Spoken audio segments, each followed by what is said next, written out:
So what happens if I continue to date this woman and my mother disagrees with it? Mhm. What does that mean to me? What does that mean to my relationship with my mother? What does that mean to my relationship with me, right? In terms of how I feel. And do I need to be crushed by overwhelming guilt or like feel like I'm doing something so wrong? And then slowly coming to peace with that.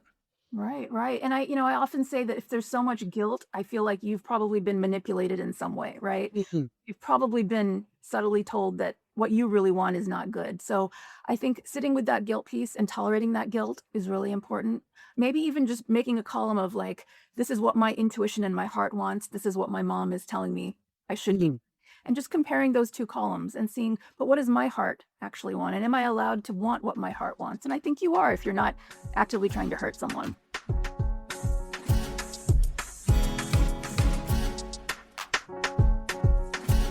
Hello, everyone. Welcome to the Narcissism Decoder. I'm your host, Dr. Anthony Mazzella. This is the second part of my conversation with Dr. Ambardar, a Stanford educated psychiatrist, psychotherapist, and coach with over 18 years of experience. She helps adult children of narcissists begin to loosen the hold of early relational patterns and develop a more authentic sense of self. Dr. Ambardar is the original author of Medscape's first article on narcissistic personality disorder, which is actually how I first came across her work. That article helped shape much of the thinking behind the conversation I'm going to share with you here. In this part of our conversation, we shift the focus more directly onto identity, specifically how a person's sense of self can become organized around early family experiences where adaptation, performance, and emotional attunement to others were necessary for maintaining connection. What stood out to me in thinking about this is how, for someone who grew up in a family with a parent who has narcissistic characteristics, this doesn't necessarily feel like something is wrong, and I air quote wrong. Instead, a person's sense of self, their identity, and the way they relate to themselves and others can begin to feel shaped by these early dynamics in ways that are not always fully recognized. In some prototypical examples, it's not uncommon that a patient will slowly come to recognize and say to me something like this, for instance: I'm behaving just like my mother. So, in other words, there's an increasing awareness that they carry this family dynamic around with them into their adult life. So, the question becomes, if you recognize this pattern, what does it actually take to begin shifting it? Not just intellectually understanding the patterns, but starting to live differently. What does it mean? And what's required to gradually tolerate new ways of thinking, feeling, and behaving? In this part of the interview, we get into all of those questions and we go even further into what real change looks like, not as a moment of discovery, but as a process of building and tolerating a more authentic self slowly over time. I'm really excited to share this with you. So let's get right into the second part of my conversation with Dr. Ambardar. So let's think about how identity can organize around these early family experiences. From your perspective, in the narcissistic family environment, people often have to adapt, right? That's what you and I have been talking about, or even we could say perform in a certain way. But when they do that, you alluded to this earlier, and I just want to tease it out a bit more, that they begin to lose an authentic part of themselves. Mhm. Can you say maybe a little bit more about that? Because as we start thinking in this latter part of the conversation about healing, I'm pretty confident that that authentic part of the self is going to be an important piece of the healing process. Right, right. So, what does it feel like to lose parts of yourself or never even know parts of yourself? I think it feels like an inner deadening. Hmm. As I said, kind of a lack of life force, a lack of inner vitality, kind of like a weight on your shoulders. Like I'm sure you've had patients who come in who literally, seem like they've got bricks on their shoulders, right? Hmm. Like a real kind of downward motion. So Yeah. there's something kind of pulling them down. And I think they're so disconnected from who they really are. Sometimes you can just feel the depression in the air, right? It's that energy of I'm totally disconnected from my soul, from myself. I'm performing, I'm going through life acting, which takes a lot of psychic energy, right?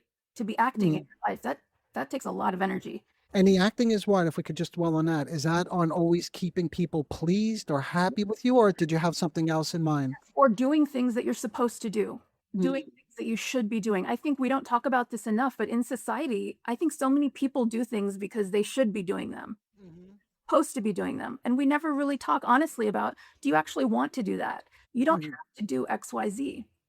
You're mhm. allowed to ask, do I want to do this? Okay, so they come in, they're feeling heavy in part because, and do the air quotes, they're supposed to be performing in a certain way. Right. And that may look, again, I love the ground stuff. Like if you have a prototypical moment of something like this, or maybe an example, like what might something like that look like? And again, I can always jump in as well, but I'm just like to ground it in something that we could flesh out a bit. As I said, it just feels like when you're looking at the patient, there's kind of a weight on their shoulders. There's a Mm, lack of life force, a lack of vitality, a deadening, okay. quietness. Well, can you borrow something that you mentioned earlier because it was such a rich example? Is even something as simple as taking a course or being excited or taking up a new training program. It doesn't matter what it is. The listeners can fill in, right? Whatever it is that's relevant to them. But I think the main point you're getting at, and correct me if I'm wrong, is this authentic side of the self is lost when they have a desire to pursue something of their own, independent of what the parent may or may not like, right? Right. And they have certain feelings about what's that going to be like if I pursue something again separate from the family. Do you think that's a good way to describe it? Absolutely. And then what ends up happening is you go through the motions in life, right? So I know we all know that phrase, going through the motions. And I think that's a great example of where you kind of do things because you're supposed to do them, you should be doing them, XYZ expects you to do them. There's a lot of like that external validation, external expectations. It's not coming from that inner authenticity, that inner creativity. So there's a difference there. And then that leads to depression and anxiety because you're doing things because there's external directives telling you you should be doing these things. Can I fine tune that a little bit in my mind, how I heard it? Because you imagine at this point, because now you're an adult, you see, but that you imagine that there's this external reality person pressure on you, but it also comes from within. Why? Because this is what's been internalized growing up. It always had to be this way, because if it wasn't, the threat of what was too large, that you would lose your parents' what? Love and approval, or that great family environment. Remember that we mentioned earlier. Right. What's a great family environment? Everybody's on the same page. That's why everything is so wonderful. But Yeah. then there's little room for what you're getting at here is for that authentic self to begin to emerge. Right, right. And it's not easy, I'm sure, to be a parent and really let your children be their authentic, true selves. So I'm not saying this is an easy process, but Mm, I really like people to understand that if you don't tap into the child's inner world and really be curious about who is my child as a discrete soul separate from me, it can do a lot of damage. So I'm not saying it's easy to parent this way. I'm sure it's much easier to just be like, everyone, this is what we're doing. mhm, Same, let's move on. But I think it's so important to impress upon people that everyone is an individual person, right? And as a mhm. parent, it's your job to be curious about your child. Who is my Yes. child? Yeah, My that's the child main might not point. be exactly like Yeah. me, right? My child might be different than me. Well, look, that's the main point. You said it nicely earlier. I'll just remind the listeners it's about being inquisitive about what it is that whatever their desire is, Mhm, talking, communicating. It doesn't necessarily mean that you're condoning mhm. that kind of behavior or that you're going to support it, especially if you're, to use your example, you're the one paying for college and your kid comes home and says, I want to major in, I don't know, frisbee throwing or something like that, right? You may not support that, but you would definitely express an interest in what's so appealing about that for them. Absolutely. And I think Yeah. even expressing that curiosity is quite threatening to patient or parents sometimes because they're like, I don't even want to express curiosity because I don't want to carry this conversation any further. I want to shut it down. And I think that Yes. shutting down, it can be really, really detrimental to the child's soul. Yeah, and then to the whole relationship, because now you have what we call like a boomerang effect, which is, remember we said it earlier, if the child feels resentment or anger or frustration, it's going to come out. It doesn't go away. It's just going to come out in some disguised derivative form. So Yeah. now all of a sudden you have a child who's what? Maybe over drinking, doing drugs, or experimenting with whatever. Yeah. So, That's a good point. That's a good point. yeah. We develop these negative coping mechanisms, right? Whether Mhm. it's drinking, binge eating, other risky behaviors, right? Because we're not in touch with our true authentic self. Yeah, let's continue that process because again, in this part of the conversation, we said we want to go deeper into what actually happens, right? What happens early in a therapeutic process is not the same thing that may happen at the end. Right. So, as you're helping your prototypical, let's say, patient become more aware, like they grew up in this kind of family structure, and that they have a voice of their own, a desire of their own that is split off, we used that word earlier, or out of awareness. Mhm. What do you typically see? Like, how does something like that go over? Like, what does that part of the process usually look like? So, it's kind of a multi-step process, obviously a very complicated process to bring someone back to themselves. Mm, Obviously something you approach very gently, in a very gentle yes. manner, but I like to start with just helping the patient develop a very deep, loving, protective, honoring relationship with themselves. So Okay. kind of, getting in touch with that inner child. I do a lot of inner child work in my practice. Let's bring in some photos of you, at 5 years old, at 7 years old. Who was that little child? What Hmm. did she or he really like? What quirky, strange things was he or she really into? So let's get in touch with that inner child. Like start reparenting ourselves. Let's learn to be our own loving mother and father some way. Let's tap into our intuition. Some Hmm. people are so removed from their own intuition. And I think that's a really vital part of the healing journey, right? Like getting in touch with your gut instinct, your intuition, and really honoring it. Yeah. Okay. Can I bounce something off of you just to get your perspective? I'll do it from more of a psychodynamic approach in terms of in the process where we are right now, someone's becoming increasingly aware that they grew up in this system. Mm. What I like to do is help them get closer. And this is going to sound a little strange, but bear with me. I want them to get closer to their anxiety, their guilt, their rage, and their feelings of being disloyal to their parents, because this is all the stuff that I think, and you and I have been talking about this, which has squished or squeezed out their authentic being. So it feels like it's an important part of the process Absolutely. to let that come into the room. Absolutely. And these are really sensitive topics, right? Especially the loyalty topic, because I think early in the process, patients can be quite defensive when you even subtly mention anything about their parents. So you have to approach it very carefully because there's that strong loyalty energy, right? Like, how dare you say anything, Oh, yes. right? So yeah, I think that's a really important point. Like, how do you approach it gently? So what I like to do is I don't maybe initially just focus on the parents. I focus on that inner child.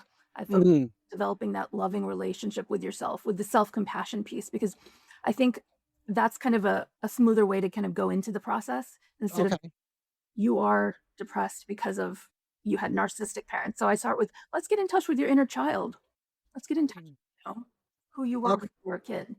All right. I appreciate it. And I appreciate the things that you and I focus on that are slightly different. They're actually on the opposite ends, right? Like you're saying, like the more loving inner child, and I'm saying we got to get into the anxiety, guilt, and rage, right? Like, And how do you approach that with your patients? Initially, I'm sure that you get pushback. well, okay, let's think about that. So a patient makes an independent decision to start dating, right? And the mother is very critical. And she tells him, listen, you were never really good at dating. I don't really think this is something for you, not at this point. Mm, Right? But he has a desire to continue dating. But mhm, when you listen very closely and you explore this, what you realize is after this comment that his mother made, he shut down, he shut out his new girlfriend, and he felt guilty. He felt incredibly guilty. So that's how I begin to get into it is we focus on the guilt. What crime did you commit? Who did you hurt? And doing something that you felt was right for you, which was dating this woman. So does the patient tell you that they feel guilty or you kind of tease it out of them? You can hear it, first of all, in their stories when you listen very closely. Usually it presents as I'm bad or I'm doing something wrong. It's all these really like punitive superego comments and judgments. But other times they say guilty. Yeah, they actually use the word. I think people feel more comfortable saying they feel guilty rather than they feel ashamed. But guilt, I think most people recognize that feeling. Right, right. No, and I agree. We were taking different approaches, but maybe I'll start incorporating your approach. And I'll do the same. You have more of a loving, holding approach, I would say. Yeah, But the goal is the same at the end of the day, right? We're looking for what I think it's fair to say is probably integration, right? Like you're looking to integrate a side of themselves, again, use that word from earlier, that's split off or pushed out of awareness. absolutely. We want them to be their authentic selves. We want everyone Hmm. to be true to themselves. Yeah. I think we covered a lot of ground. I'm wondering, is there anything else that I missed or that I left out that you like to comment on? Let's see. Let's take a quick break. Are you tired of feeling like you're walking on eggshells all the time? Do you feel drained, confused, or like nothing you do is ever good enough? Are you stuck in a cycle of elation, then criticism and confusion? If any of this sounds familiar, you're not alone. And that's exactly why I created Office Hours with Dr. Anthony Mazzella. That's me. Office Hours is a low-cost, small group space where you could bring your questions about narcissistic traits and dynamics, and the places where you feel stuck. You'll be met with honest, grounded feedback. I'll hold the group with structure, but there's also space for a real conversation. This is a space designed for anyone looking for clarity, insight, and support. If that sounds like you, just click the link in the show notes to join us. Okay, I hope to see you there.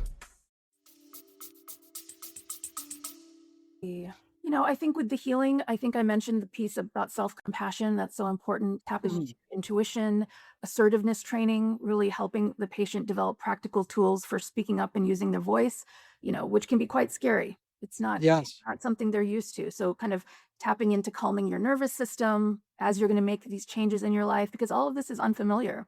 It's because your nervous system is used to just kind of being quiet and not really expressing yourself. So I think it's important to recognize that as you start to embrace your true self and express it, it's okay if your nervous system feels a little anxious. That's natural. That's part of the process. Okay, yeah, I like this too. So let's just hover on this just for one moment. It's anxious about what? I know you said this is new. So in some sense, they're in uncharted territory. So there's always some anxiety when you go out of like sort of your comfort zone. But did you have any thoughts, or do you, in your own experience, what do you usually discover they get anxious about? About being immediately invalidated as they were in their family of origin. So in their family of origin, when they expressed XYZ, they were immediately shut down, invalidated. Like, that's wrong. That's ridiculous. Be serious. So kind of they were made to feel that their own ideas were kind of inferior, not important. So in the real world, you're worried that's going to happen again. You're going to be shut down. Okay. And then again, just to sort of tie things together, it's being invalidated, but on a much deeper level, because they have a long-lived history of this. This is the soul murder that you mentioned earlier. In other words, it's not the kind of just casual invalidation that sort of the vicissitudes of everyday life. We all get invalidated. Just living in reality isn't easy. But what you're talking about, I think what gets stirred up, or what they're afraid is going to happen, is that what? This is equivalent to like almost like overwhelming anxiety, where there's like this soul murder that you described earlier. Is that fair for me to say? Or like, I will just be shut down again. My ideas will once again be thought of as inferior or stupid or not worth listening to. And that can be quite crushing to somebody's self-esteem, to somebody's sense of self.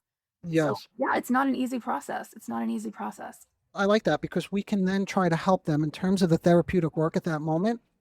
Or for anybody listening, you could try this yourself, which is your thought was invalidated, which is different than, you see, you mentioned two things: that this thought will be invalidated, but that I am being invalidated. My whole sense of self, my whole sense of self-worth is going to collapse. But we have to keep in mind, and again, I know this is very hard, but that this was a thought. It's a part of you, but it's not all of you. So then that hopefully will lead you to question, so how much am I really, not that you're not being rejected, but is your entire being on the line if you speak up about something that isn't naturally picked up or praised or accepted? Right. No, that's a great point. But also, let's say in the real world, if their thought is immediately invalidated, how can we help the patient in the real world still stick with that thought, still not immediately crumble, right? Because, we all have different opinions and thoughts.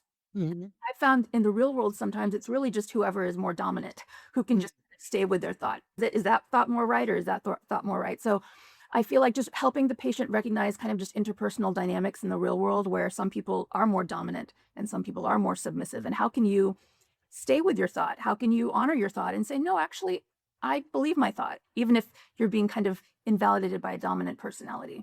I appreciate that. So then you have a couple of options at that moment, I would imagine, right? That either you can reassert your thought, or if you feel sanguine about, I feel confident in my thought, you don't need to push it, right? Like, but you're free. In other words, so that's the main point, is you're free to make a decision what you want to do with that thought, if you can hold on to your sense of self and you don't feel so consumed or overwhelmed or crushed by somebody else's rejection of your thought. Right. But in order to get to that place of being able to hold on to your sense of self, you have to develop that sense of self first. And that internal work that's really foundational, right? So that's kind of the most important piece, I think, is really developing a loving, strong relationship with yourself and really honoring yourself. Yeah. And I would just add one piece by way just of that little example I gave earlier, by way of really sitting with and thinking about So what happens if I continue to date this woman and my mother disagrees with it? What does that mean to me? What does that mean to my relationship with my mother? What does that mean to my relationship with me, right? In terms of how I feel, and do I need to be crushed by overwhelming guilt or like feel like I'm doing something so wrong? And then slowly coming to peace with that. Right, right. And I often say that if there's so much guilt, I feel like you've probably been manipulated in some way, right? Mhm. You've probably been subtly told that what you really want is not good. So I think sitting with that guilt piece and tolerating that guilt is really important. Maybe even just making a column of like, this is what my intuition and my heart wants. This is what my mom is telling me I should be. Mhm. And just comparing those two columns and seeing, but what does my heart actually want? And am I allowed to want what my heart wants? And I think you are if you're not actively trying to hurt someone. Yeah, and again, you are if you can tolerate that level of separateness, which you've never had growing up. Remember, this brings us full circle, because if you grew up in this kind of family system, right, the narcissistic family dynamic does not allow for separateness, for that kind of individuation. Right. But I think once you're an adult, you do have those personal rights. And that's another thing I like to help patients with is kind of like their personal bill of rights. Like as an Mm, adult, you have certain human rights. And we go through them. You have some rights here. So use them. yes. You're not being a bad person for having basic rights. Hmm. Yeah, I appreciate that. So I'll give you the last word. If I just asked you a moment ago if there was anything I missed, and that led us into something very rich. So I'll just do it one more time before we wrap up. Is there anything else that you would like to leave the listeners with before we wrap it up? No, just that, being your authentic self is really, really important. It can positively impact not just your mental health, but your physical health, your relationships, your work success, your overall happiness levels. So it's really important to be brave enough and courageous enough to commune and tap into your real self. Right. Hmm. Well, very nicely said. I want to thank you again for taking the time to sit with these questions. I know I had a lot of questions for you today, but I really appreciate you sharing your thinking about them in such a thoughtful way. So thank you again for taking the time to be with us. Thank you so much for having me. I really enjoyed it. Great.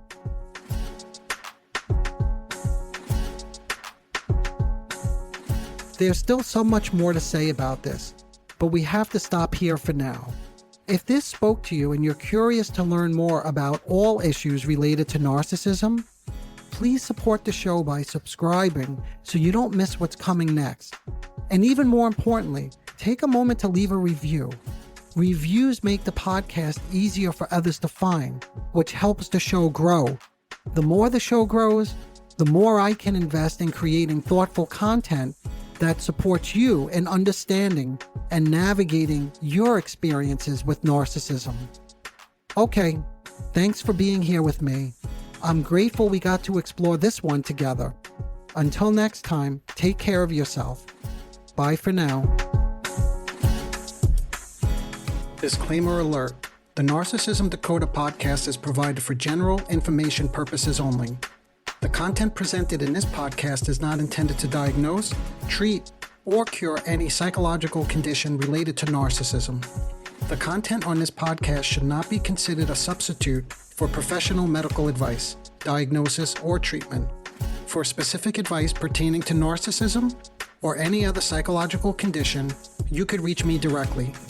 I am an experienced mental health practitioner who is always taking on new patients. If you would just like a consultation, I can do that too.